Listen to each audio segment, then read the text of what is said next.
Hayırlı ertə, efirdə Tataristan yanılıqları, studiyada Oniya G'ibadulina. Biz turdan tur efirdə işləyimiz. Bugungi шығарылышта. Büyük жеңүү күнү алдынан зур хөрмәт Казан Кремлендә сугыш тыл ветераннары хезмәт алдынгыларын бүләкләделәр. 2 май Ураза гаете Татарстан дине нәзарәте вәгазь һәм намаз вакытларын билгеләде.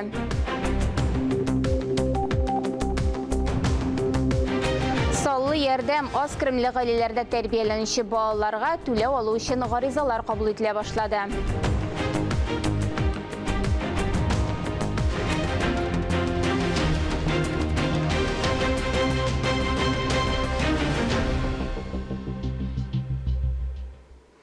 Россия иң катлаулы чакыруларга һәм янауларга лайыклы җавап бирәчәк дип белдерде Россия президенты Владимир Путин Закон чыгаручылар советы белән очрашуда.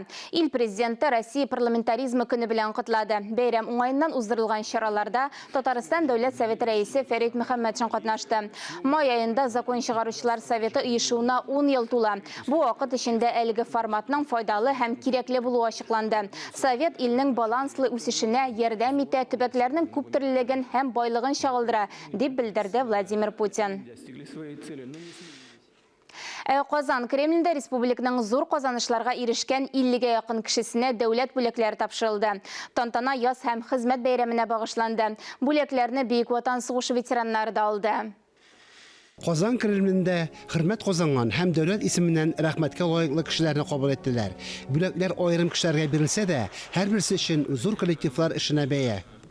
Кайда гына хезмәт итсәгез дә, сез йөкләнгән эшкә намуслы һәм иҗади карашыгыз белән аерылып торасыз. Барыгызга да эшегездә һәм шәхси тормышыгызда уңышлар телим. Барыгызны да бәйрәм белән котлыйм, бүләкләр белән котлыйм, исән сау булыгыз. Тантананы ветераннарны хөрмәтләүдән башладылар. День Победы җыры яңгыраганда зал өлкәннәрне ая күрә басып алкышлады. Сугыш кырларында батырлык күрсәткән һәм тылда фидакар эшләгән ветераннарга ТССРның 100 еллыгы медален тапшырдылар. Николай Аникин сугыш елларында легендар П-2 самолетын җыйган, Королевның үзенә булышкан. А вот такой деталь-то я ему делаю. Его делал. Ну, вот это вот был Королев мой. Менә шундый деталь истә. Мин аны Королев заказы буенча эшләдем. Шуның өчен миңа өстәмә икмәк пайкада бирделәр. Бүләкләнүчеләр арасында Сарман аграр көллияте директоры да бар иде. Соңгы 20 ел эчендә ул Гатати район техникумын Идел буенда алдынгы ресурс үзәгенә әйләндергән. Ул миңа икеләтә, ничектер куанычлы. Безнең инде бу награданың бирүе дә инде минем генә өлеш түгел. Безнең президентыбызның өлеше ул бездә булды, күрде. Безнең ничек эшләгәнне.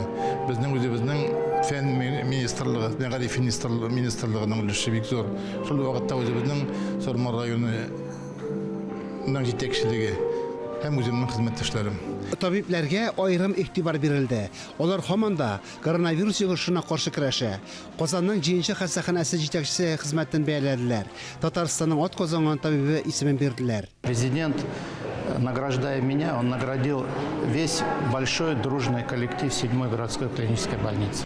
Бүген президент мине бүләкләп, хастаханәнең бөтен зур тату коллективын бүләкләде. Шуңа күрә мин бөтен коллективка да бик зур рәхмәт белдерәм. Кешеләр гомере сагында уявышыйлар. Дәүләт бүләгенә 50-гә якын кеше лаек булды. Барысы да эшкә бирелгән. Күп еллык хезмәтләре һәм республика үсешенә бәялә бетергесез өлеш керткән. Тантанадан яңа хезмәт үрләрен яулау, яңа ачышлар ясау омтылышы белән таралыштылар. Фәнис Мөхәммәтов, Алмаз Хакимов, Ринат Сахибгәрәев, Татарстан яңалыклары. Яшел Үзәндәге мебель фабрикасы Франция компаниясының танылган төзелеш гипермаркеты өчен җиһазлар җитештерә. Бу процессны республика икътисад министрына күрсәттеләр. Митхат Шаһиәхмәтов Яшел Үзәннең башка предприятиеләрендә дә булды. Аш-су бүлмәсе җыелмалары, балалар җиһазлары, төрле формадагы урындыклар, Идел буе фанер җиһаз комбинаты соңгы елларда иң зур чит ил рейтингларының берсе белән актив эшләде. Элемтәләр өзелгәч, алмашка башка чит ил фирмасын таба. Илдә бик күп сәүдә үзәкләре бар. Порядка 115 магазинов в Российской Федерации. Готовим под нее отдельную линейку продукции. Это Россия Федерациясында %15 кибет. Аның өчен аерым продукция линейкасын әзерлибез. Аш су бүлмәсе җыелмалары, балалар өчен җиһазлар. Алар сынаулар уза. Июнь айында базарга продукциянең беренче партиясын бирергә планлаштырабыз. Партнерны алыштыру белән бергә чит ил фурнитурасын, лак һәм буяуларны да алмаштыралар. Җитештерүдә туктап торулар яки кыскартулар да юк. Үрнәк алырлык мисаллар бар. Янәшәдәге Горький исемендәге суднолар төзү заводы шундый режимда 2014 елдан бирле уңышлы эшли. Корабль төзүчеләрнең заказчылары чит илләрдә дә, Россиядә дә, Калининградтан алып, ерак көнчыгышка кадәр Татарстанда да бар. Яшел Үзәндә республикада икенче Идел аша күпер салу өчен конструкциялар әзерлиләр. Ә монысы хәрби заказларны үтәүче цех. Янәшәдә тиз йөрешле метеорлар эшләп чыгарыла. Заказчыларның сыйфат таләпләрендә Яшел Үзән судно төзүчеләре уңышлы үти. Заказлар тулысынча диярлек чит ил җиһазлары һәм комплектлаучы әйберләреннән тора иде. Без хәзерге шартларда күп үзгәрешләр кичердек. Хәзерге вакытта чит илләргә бәйле заказлар күпкә кимеде. 20% гына калды. Эш элеккечә бара. Без шулай ук эшлибез, заказлар бар. Киләчәктә дә заказлар күп булыр дип ышанабыз. Предприятиедә эшләр күп. Завод тагын 1000 хезмәткәрне эшкә алырга әзер. Очень важно, чтобы наши системообразующие предприятия Безнең система булдыручы предприятиеләрнең үзексез эшләве бик тә мөһим. Хәтта бүген булган ярдәм чаралары да система барлыкка китерүче предприятиеләргә ярдәм итүгә юнәлдерелгән.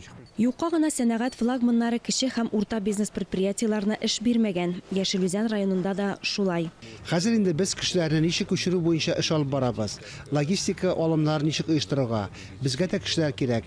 Безгә кадрлар кирәк. Менә бу шуннан да җитди чакыру. Һәм без аның буенча эшлибез. Татарстанда хәзер барлыгы 59 федераль һәм 314 республика дәрәҗәсендәге система барлыкка китерүче предприятие бар. Барысы да импортны алыштыру режимында эшли. Алия Галиуллина, Инна Данилова, Илдар Галауддинов, Татарстан яңалыклары. Татарстанда кеше хукуклары буенча вәкаләтле вәкил офисында Мәрхәмәт Милосердие депутатлар берләшмәсе активистлары хатын-кыз игътибары дигән чираттагы кайнар линияны оештырды. Татарстанлылардан килгән шалтыратулар балаларны яшәү урыны буенча балалар бакчаларында урыннар белән тәэмин итү, хатын-кызларга өстәмә ярдәм чаралары, алиментлар түләтү, ташламалы ипотека алу мәсьәләләренә бәйле иде. Парламентарий хатын-кызлардан тыш, мәгариф, социаль яклау һәм сәламәтлек саклау министрлыклары урынбасарлары да бар иде. Кайнар линия даими уза. Моңа кадәр булган шалтыратулар гаиләдә көч куллануны, көн күрештә килеп чыккан низахларны, хатын-кыз сәламәтлеге һәм хезмәт хукукларын саклау мәсьәләләрен хәл итәргә булышты. Бик күп сораулар балалар бакчалары буенча, хатын-кызлар өйдә утыра, балалар бакчаларына урнашыр өчен нинди мәсьәләләрне хәл итәргә кирәк, нинди чиратка басырга кирәк, нишләргә кирәк, шушы сорауларга җавап бирдек. Аннары хатын-кызлар екле булганда, декретка чыкканда нинди документларны җыярга кирәк, ул документлар белән кая мөрәҗәгать итәргә, аны кем эшләргә тиеш, эшкә урнашып эш урыны эшләргә тиешме, хатын-кыз үзе ниндидер мәсьәләләрне хәл итәргә тиешме, шушы мәсьәләләргә дә игътибар иттек. 8 яшьтән 17 яшькә кадәрге балаларга түләү алу өчен гаризалар кабул ителә башлады. Исегезгә төшерәбез, акчаны май аенда күчерә башлыйлар. Финанс ярдәме төбәктә җан башына уртача керем яшәү минимумнан артмаган гаиләләр өчен билгеләнгән.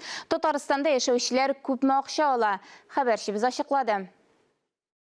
Чуть более 79 тысяч решений будут иметь положительное значение.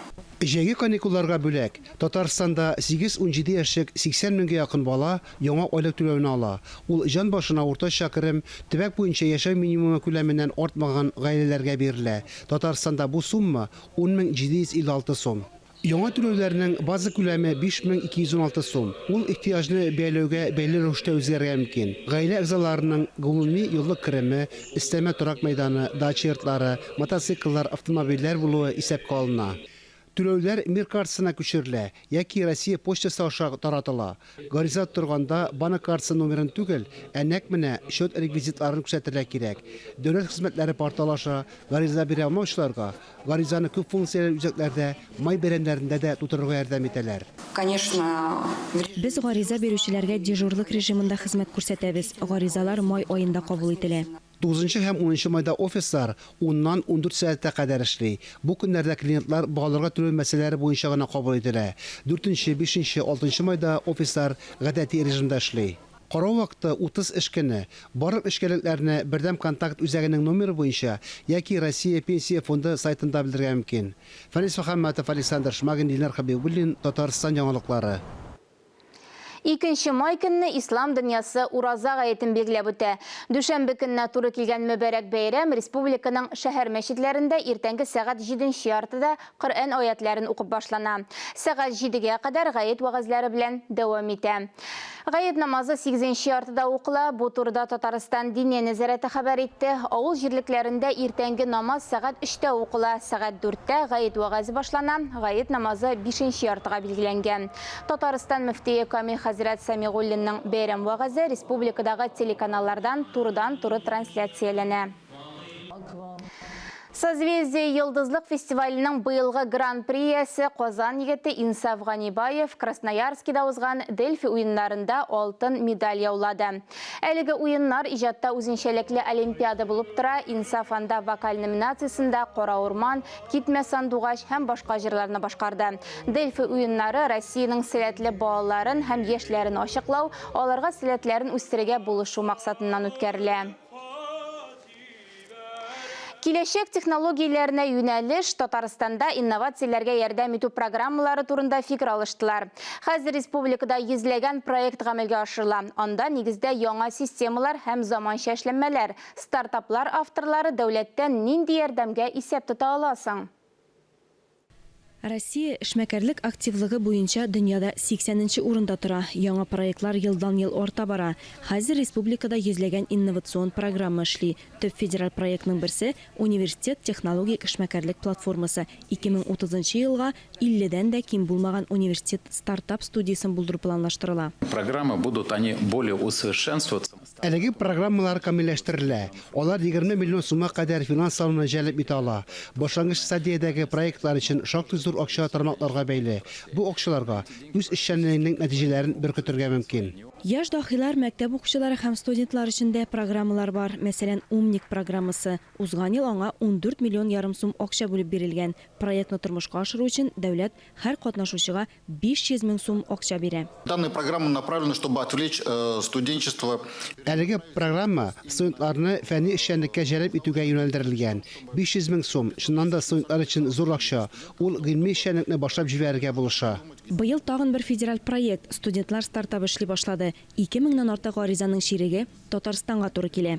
Алия Галиуллина, Ралина Абрамова, Дамир Мөхәммәтханов, Татарстан яңалыклары. Республикада экологик чистарту 2 айлыгы бара. Татарстанның табигатны саклау ведомстволары республиканың иң пычранган участокларын ачыкладылар. Белгечләр поездда рейд үткәрде. Кагыйдә буларак проблемалы пычрак урыннар ел сайын тимер юл буйларында теркәлә. Экологлар һәм Росприроднадзор хезмәткәрләре электр поезды тәрәзәсеннән барлык участокларны теркәп барды. Чүплекләрне бетерү өчен барлык мәгълүматларны шәһәр башкарма комитетына тапшыралар. Биектаудан Зиягә кадәр булган шушы маршрутта гына 50-ләп чүплек ачыкланган. Каһарманнарны онытмыйбыз, алар белән горурланабыз. Башкалабызның Петров паркында Дан аллеясында Казан дары заводы коллективы митинги узды. Ул Бөек Ватан сугышында җиңүнең 77 еллыгына багышланды. Предприятиенең фашизмны җиңүгә керткән өлеше бәяләп бетергесез зур. Фронтка кыр һәм диңгез артиллериясе өчен 4000-нән артык снаряд, шулай ук самолет кораллары затылган. Завод сугыш елларында бер туктаусыз эшләгән бердән-бер профильле предприятие. Митингка фронтовикларны тыл һәм дары җитештерү ветераннарын чакырдылар. Аларның иң өлкәне 5-нче цех эшчесе Мәрьям Надыршина. Аңа 102 яшь тулды. Кырал залплар астында заводта эшләгән Советлар Союзы геройлары истәлегенә барельефка чәчәкләр салдылар. Казанның Салават күпере торак бистәсендәге күл күзгә күренеп кибә. Монда яшәүчеләр күлне махсус киптермиләр микән дип тә шикләнә. Күлдә балыклар да үлә. Проблеманы хәбәрчебез өйрәнде. Вода это же и влажность дает, и красоту. Әле кайчан гына бу күл су белән тулып тора иде. Тик ул көннән-көн сайыга. Җирле халык шуңа борчыла. Су менә бирдән иде. Чагыштырып карагыз. Былтырдан башлап күл күз алдында 1 метррак сайыкты. Су сайыга әҗирле халыкның ачуы кабара. Проблеманың чыганагын тиз тапканнар. Су агып китсен өчен мондагы торбаны тишкәннәр. Бу кемгә ни өчен кирәккән билгесез. Шишмәләрдән чыккан сулар хисабына күл тулана. Тик ул кабат агып бетә. Билгесез кешеләр көздән торбаны тишкәч, язын күлдә су сайыга башлады. Әҗирле халык проблеманы үзенчә хәл иткән. Су аккан урынны буып куйганнар. Тик күлне киптерергә җыйналар дип куркалар. Якобы захотели осушить это место, завалить землей и построить на этом участке новые какие-то постройки. Суның сайыгы терелек ияләрендә кысырыклый. Монда су кондызлары, ширәннәр, кыр үртәкләре yerleşкән, балыклар үлә. Документлар буенча бу күл юк. Халык кадастры картасы мәгълүматлары буенча биредә җир участогы, ә сулык водоканал балансындагы гидротехник корылма. Гадәттән тыш хәлләрне кисәтү буенча комиссия карары буенча ел саен планлаштырылган гидротехник корылмаларны чистарту эше үткәрелә. Бу объектта шуңа карый. Водоканалда күлне киптерергә җыенмыйлар дип җавап бирделәр. Ә сулыкны күмү белән экология министрлыгында кызыксындылар. Инспекторлар оператив рәвештә урынга килде. Тикшерү барышында шикаятта язылган су объектын күмү факты расланмады. Ясалма сулыктан су агызу өчен су турбасындагы тишек бетерелгән. Хәзер оннан су акмый. Балыкларны саклап калу белән балыкчылык буенча федераль агентлыкта да шөгыльләнә башладылар. Фанис Мөхәммәтов, Фируза Насирова, Дамир Мөхәммәтханов, Татарстан яңалыклары. Башка темаларга күчәбез. Аллергия белән чирләүчеләргә авыр көннәр башланды. Кайсылары күз яшы агудан, икенчеләре төшкерүдән интегә. Казанда һәр 5нче кешенең аллергияга бирешүе ачыкланган. Иммунологлар аларга нәрсәләр киңәш итә? Это, например, Тимофеевка, Овсяница. Бу ампулалар күздән яшь чыгарырга, төшкертергә, йоткыртырга мөмкин. Пробиркаларда Татарстанда яшәүчеләрнең иң киң таралган аллергеннары, үсемлекләрнең берләнүе, чәчәк атуы кешеләргә төрлечә тәэсир итә. У нас наступила первая волна полиноза, так называемого сезонного аллергического ринита, конъюнктивита. Это Полинозның беренче дулкыны башланды. Бу аллергия риниты сезоны. Үсемлекләр чәчәк аткан вакытта кайберәүләрнең күзләре томалана, яшь агыза, тәндә, күз төпләрендә кычыту барлыкка килә. Кайын язның төп аллергены.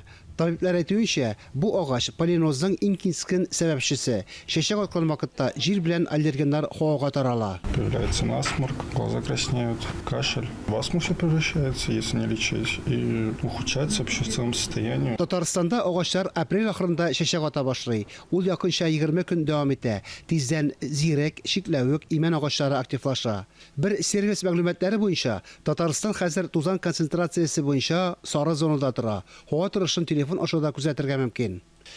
Интернет кушымталарында кулланучылар агачларның чәчәк ату урыннарында күрсәткәннәр. Аларны урап узарга киңәш итәләр. Табиблар аллергиянең иң кызган чагы май башында булыр диләр. Табибларга ярдәм сорап, көнгә 100-гә якын кеше мөрәҗәгать итә инде. Фанис Мөхәммәтов, Фируза Насирова, Линар Хабибуллин, Татарстан яңалыклары. Казан дәүләт университетының татар халык хоры оешуга 55 ел. Ул төрле буын студентларында татар композиторлар әсәрләре, халык киләре, дөнья халыклары җырлары үрнәгендә музыкага мәхәббәт тәрбияләде. Аларның зәвыгын үстерүгә булышты. Хорны Татарстанның атказанган сәнгать эшлеклесе Ирнис Рәхимуллин оештырган 1976 елда иҗат коллективы халык хоры исеменә лаек булды. Россия һәм республика фестивальләренең дипломанты һәм лауреаты исемнәрен яулады. Студентлар төрле елларда республика шәһәр районнарында шулай ук дуслык концертлары белән Алмата, Вильнюс, Рига, Әстерхан, Уфа, Санкт-Петербург, элекеге союзның башка шәһәрләрендә чыгыш ясады. Республиканың радио һәм телевидение фондында хорның музыкаль язмалары саклана. 55 ел күп тә, әмма бер мизгел кебек үтте. Мизгел үтә кашан бу гомер бәхетле була. Шул гомер безнең бәхетле булды, Аллаһка шөкер. Татар музыка, татар халык киләре байыта бөтен дөньяның сәнгатьне. Байыта, киметмәй бер кашанда. Галиәскәр Камал исемендәге Татар дәүләт академия театрында чираттагы премьера. Актуаль әңгәмә сәхифәсендә шул хакта танылган скрипкачы Муса Җәлил исемендәге дәүләт бүләге иясе Динә Закирова сөйли. Әңгәмәне хезмәттәшебез Миңназым Сәфәров алып бара. Хәерле көн, Динә ханым. Исәнмесез? Демәк, бик җиңүнең бәйрәменә санаулы гына көннәр калып барганда Камал театры тамашачыларына яңа премьера тәкъдим итәргә булган. Менә татарның үзе өчен генә түгел, фашизм белән көрәшкән халыкларның барысы эчендә символга әйләнгән, символик геройга әйләнгән Муса Җәлил турында тагын нәрсә әйтеп була икән дигән фикер туа тамашачыларда. Шуннан да без һаман эшлибез, безнең менә оркестр яңарды, көчәйде, һәм инде яңа проектлар эшлибез, һәм инде әлеге премьерада менә шушы датага туры килү өчен да бик символик, безнең өчен аеруча бер дәрәҗәле. Муса Җәлил турында инде күп нәрсә әйтелгәндер, әмма ләкин безнең үзебезнең карашыбыз һәм инде әлеге спектакль белән без ниндидер башка төсмер кертәсебез килә дип әйтәсем дә килә. Мактанып әйтәсем килә, әлеге спектакльнең сценарий авторы минем ирем Илнур Закиров. Мин әлеге спектакльнең тууына шахид. Сценарий. Демәк беләсез, башынан азагына кадәр беләсез. Нәрсә буласын беләм, әмма ләкин бу инде процесс, бик күп кеше катнаша торган процесс, һәм инде ул көннән-көн кызыграк. Без оркестр музыкантлары буларак та әлеге спектакльдә катнашу безнең өчен аерым бер тәҗрибә. Безгә бик ошый. Камал театры артистлары сәхнәдә җырлый, классик җырлар менә Муса Җәлилнең шигырьләренә язылган композицияләрне, җырларны җырлыйлар. Безнең өчен зур ачышлар булды. Әлеге артистларның җырлаулары, мәсәлән, Алмаз Бурхановның тембрына мин моңарчы җырлаган белмәгән егезме? Юк, дөресен генә әйткәндә, андый тембр бик сирәк. Андый юк булыр дип уйламаган егезме? Алай булыр, алай кирәкмәс дигән кебек, алай булыр дип уйламаган идем. Ләйсән Гатауллина бик матур тембрлы җырчы икән безнең. Күп кеше белмидер әле, Камал театры артистлары арасында профессиональ җырчы, белемле дә артистларыбыз бар безнең. Ул да булса Ришат Ахмадуллин консерватория битерде. Яшь актрисабыз Райхан Габдуллина, ул училище битергән, Аухадиев исемендәге көллиятне битереп килде безгә эшкә инде. Демәк, тик торганнан гына концерт, спектакль дип аталмый инде, оймы? Концерт өлеше дә булачак дигән сүз. Концерт өлеше үрелеп бара дигән сүз инде. Шуннан да бик кызыклы синтез бу. Классик әсәрләрне, җырларны менә шулай спектакль аша ничектер тамашачыга җиткерү бу яңалык. Һәм инде минемчә сезгә, тамашачыларга бик кызык булачак әлеге безнең тамашабыз. Дина ханым, һәр заманның ничектер теге үз кыйммәтләре була дип әйтәләр бит инде. Һәр заманның үзенә күрә табыну нәрсәләре була. Менә Муса Җәлил заманында ун көрәштәше белән батыр дип таныганчы Садлыкҗан дип йөрттеләр. Аннан соң таныганнан соң инде агитацияда кулланып, совет заманында ул ниндидер бер теге культка әверелде, шәхес булудан аерып. Аннан соң күпмедер вакыттан соң без аның татар кешесе, гади генә татар шагыйрь икәнлеген, хәтта балаларында бер генә түгел, шәү булганлыгын, хатының да шәү булганлыгын аңладык, гади кеше икәнлеген аңладык. Менә бүгенге яшьләр күзлегеннән, бүгенге яшьләр Муса Җәлилне ничек итеп тудырырга җыйналар? Аларның кыйммәтләре үзгәргәнме әллә? Менә безнең төп вазифа әлеге спектакль аша яшьләргә Муса Җәлилнең кем икәнлеген индерергә, аңлатырга, инде балаларны да әлеге спектакльгә менә балаларыгыз белән килсәгез, аларда инде патриотик рух тәрбияләргә, безнеңчә менә бу куелыш инде күп кешегә ошарга тиеш һәм икенче күзлектән карый башларлар кебек әлеге. Һәм шуннан да теге үзгәрми торган кыйммәтләр дә бар бит әлеме? Шул батырлык, мәсәлән, Муса Җәлилнең батырлыгы шуннан да безнең татар өчен түгел, гомумән бөтен фашизм белән көрәшкән кешеләр өчен символик. Сез аның өлеше иттегез инде кемнәр катнашканлыгы. Менә артистларны карарга җөрүчеләр өчен сез тагын кемнәрне атарыгыз? Барысын да атадыгызмы? Безнең әлеге концерт спектакль беренче түгел. Без бу спектакльне зур цикл кебек эшлибез, һәм инде беренче концерт ул Рөстәм Яхинның иҗатына багышланды. Әлеге концертта шулай ук артистлар җырлады, оркестр зур бер әсәр башкарды. Рөстәм Яхинның беренче концертын безнең солистыбыз Зөлфәт Фәхразиев иде. Һәм инде әлеге циклның тагын бер тамашасы Муса Җәлилгә багышланган концерт булачак. Минем яраткан артистларым катнаша: Ләйсән Рахимова, Раил Шамсуаров, Ирек Кашапов, Ришат Ахмадуллин, яшьләр бик күп инде менә бик матур җырлаучы артистларны катнаштырабыз. Һәм инде шуны әйтеп үтәсем килә, театрда бөтен артистлар да җырчы, һәм киләчәктә артистларны җырлатып, җырламаган артистларны җырлатып, ачышлар ясарга уйлыйбыз һәм әлеге цикл дәвам итәчәк, әлеге менә концертлар һәм киләчәктә Алла бирсә бөтен татар композиторларын да барлап чыгарга иде исәп. Булай булсын, уңышлар юлдаш булсын сезгә дә алга таба.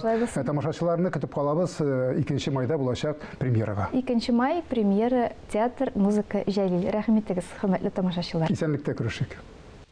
Әлеге сәгатькә шундый яңалыклар иде. Берничә минуттан эфиребезне хәерле көн Татарстан тапшыру дәвам итә. Без яңалыклар иҗат төркеме бүгенгә сау булашабыз. Үзегезне һәм якыннарыгызны саклагыз. Сау, сәламәт булыгыз.